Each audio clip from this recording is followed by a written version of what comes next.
Halo guys, selamat pagi, selamat siang, selamat sore, selamat malam nih. Apa kabar nih kalian semua? Semoga baik-baik aja ya. Kembali lagi bersama gue Tina. Gue Kairani. Gue Nabil. Gue Krisna.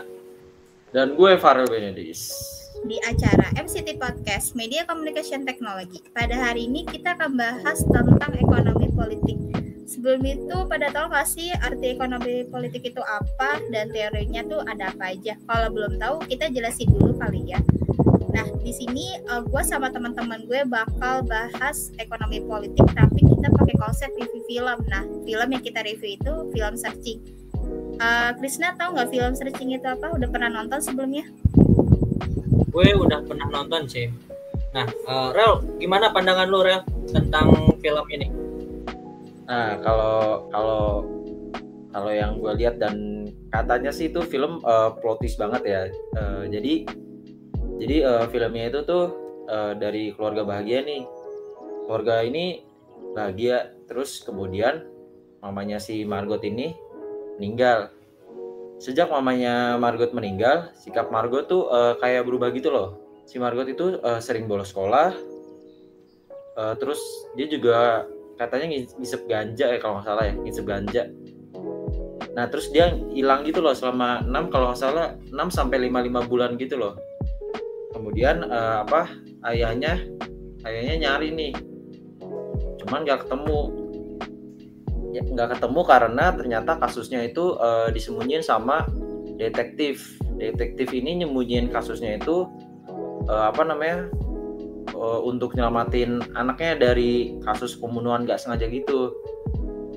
Nah kalau menurut Krisna nih, film ini rate-nya berapa ya? Dari 1 sampai 10? Kalau gue sih ngenilainya bisa 9 sih ya. Karena emang film ini tuh pertama kali gue lihat sudut pandang kamera itu dari kamera gadget ya, dari teknologi. Nah, yang lain gimana nih rate tentang film ini? Mulai dari Nabil deh, Nabil nih. Gua sendiri sih kayaknya ya 9 juga sih ya. Alasan gua pertama kurang lebih kayak Krisna, sama juga gua suka sama pengonsepan filmnya. Anti mainstream lah gitu. Dimana dia ngegambarin itu dari sudut pandang sosial media gitu kan. Itu aja sih kayaknya dari gua mah. Kalau Kairani gimana nih Kairani? Kalau menurut gue sih 8-9 lah. Soalnya kan awalnya agak bingung gitu kan. Terus ngebosenin juga. Kayak cuma pindah-pindahin data, ngechat gitu-gitu. Pas endingnya baru ada plot twist-nya, lumayan seru sih. Terakhir deh, Sartina. Mana nih? Kalau menurut gue sih 9 ya, sama kayak yang lain. Soalnya film ini tuh benar-benar bagus banget. Terus kayak tayangan itu kan kayak film mainstream gitu Hollywood. Jadi aktornya itu kan keturunan Asia, Amerika Johnson namanya, yang diaktori sama David Kim. Dan menurut gue kalau dari film ini selain dari teknologi itu kayak dia ngasih tahu kepada kayak kasih dunia parenting. Jadi itu orang tua juga harus memperhatikan anaknya kalau misalnya anaknya yang kuliah di luar negeri. Jadi nggak cukup cuma kayak video call, sering chatan atau sering apa. Jadi dia benar-benar harus kontrol semua gitu setiap kegiatannya. Nah, setelah kita review film barusan nih, kita masukin ke konsep ekonomi politik. Menurut kalian nih, film ini tuh masuknya ke teori mana sih? Ada yang bisa jelasin nggak? Kita adu argumen aja. Gue bisa jelasin. Oke, silakan. Kalau menurut gue tuh film ini tuh berhubungan sama teori ekonomi klasik.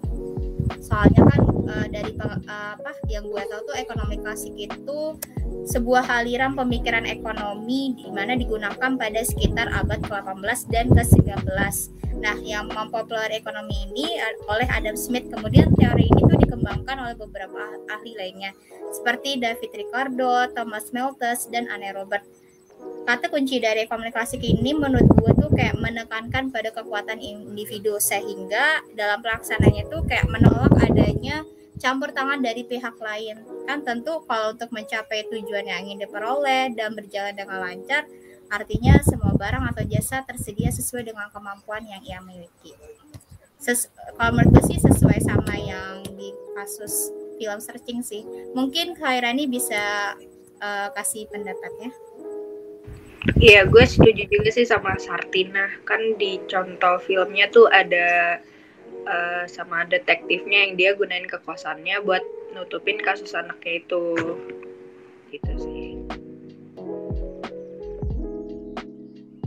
Nah, tadi udah ya, klasik ya, politik ekonomi klasik.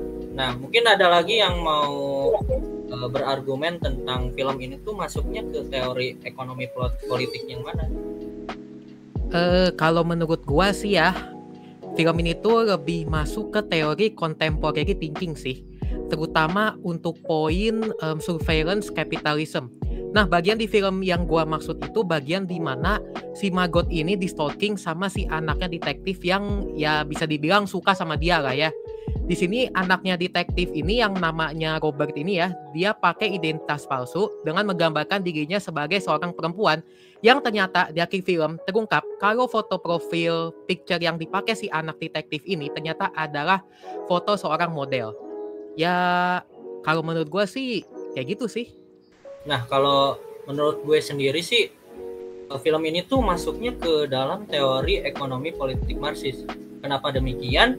Karena di dalam video itu kita bisa melihat ada suatu kejadian di mana agen detektif bernama Vic Rosemary memperalat anak buahnya, yaitu seorang mantan narapidana, untuk pura-pura mengakui bahwa dirinya yang mantan narapidana itu telah membunuh agar sang ayah dari Margot, yaitu Kim, bisa mempercayai bahwa anaknya itu sudah tewas.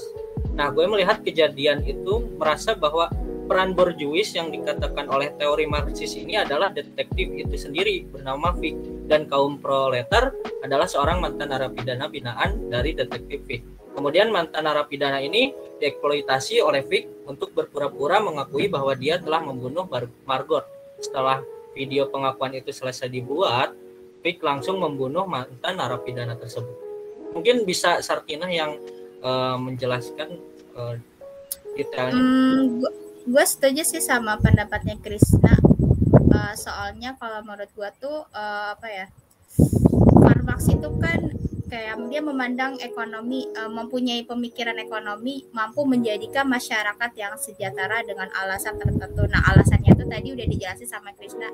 Kenapa si detektifnya ini ingin menggunakan narapidana untuk memanipulasi dari kasus anak, untuk menutupi kasus anaknya tersebut.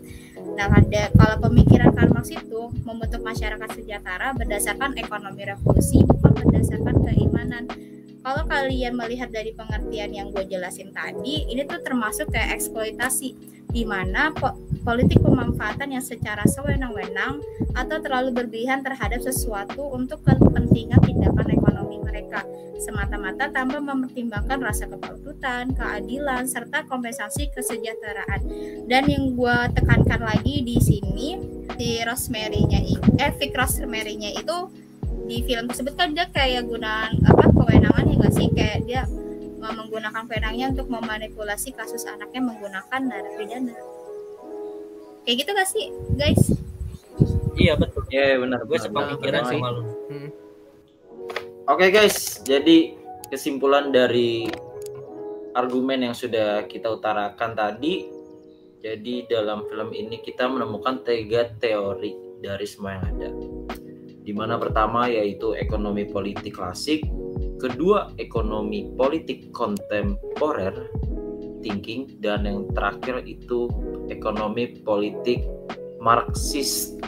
Oke guys, jadi kesimpulan dari argumen yang sudah kita utarakan dalam film ini, kita itu menemukan 3 teori dari semua yang ada, di mana pertama yaitu ekonomi politik klasik, kedua ekonomi politik kontemporer thinking, dan yang terakhir yaitu ekonomi politik Marxis. Nah, gimana nih Nabil, hikmahnya gimana? Waduh, hikmah baik. Ya kalau menurut gua sih ya gimana ya, itu si Margot ya udah tahu single parent, sosokan gitu, sad girl curhat gitu, malah si apa diam baik gitu kan, ngeganja gitu ya. Agak bener ganja gitu loh. Yang kan dia bisa gitu ngomong ya sama papanya kan, si David tinggal curhat gitu kan ya kalau ada apa-apa. Si David juga agak mau ngomong. Si David juga nih ya kerja mulu gusin. Mungkin Margotnya pengen ngomong kali, cuma malu aja cara nyampein itu gimana ke bokapnya. Terus juga bokapnya terlalu ini kali strict, bisa jadi. Iya, selalu strict banget. Iya, kasihan sih kalau yang punya bokap strict. Iya sih. Begitu bapaknya sibuk kerja mulu lagi, cuma nanya di chat dong. Margot udah makan belum? Udah. Dilihat cuma chat sama FaceTime doang ya. Kayak coba kenalan juga sih. Langsung gak sih? Kayak coba baru kenalan sama cewek tuh tanyainnya semua udah makan. Iya, bener.